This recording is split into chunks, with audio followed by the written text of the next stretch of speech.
குப்பையிலிருந்து தங்கம் எடுக்க முடியும் அப்படின்னு சொன்னால் உங்களால் நம்ப முடியுதா? நம்புறதுக்கு ரொம்ப கஷ்டமாக இருந்தாலும் நீங்கள் நம்பி தான் ஆகணும்.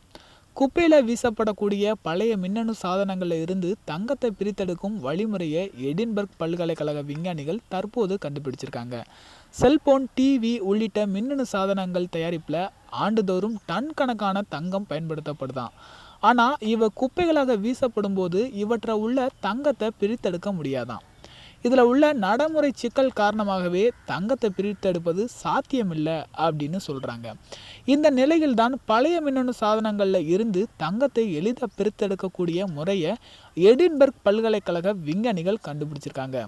இதன் மூலம் உலகின் தங்க தேவையை சமாளிக்க முடியும் அப்படின்னு சொல்லக்கூடிய இவங்க தங்கம் தோண்டி எடுக்கும் போது ஏற்படும் சுற்றுச்சூழல் மாசுபாட்டையும் வெகுவாக குறைக்க முடியும் அப்படின்னு நம்புகிறாங்க.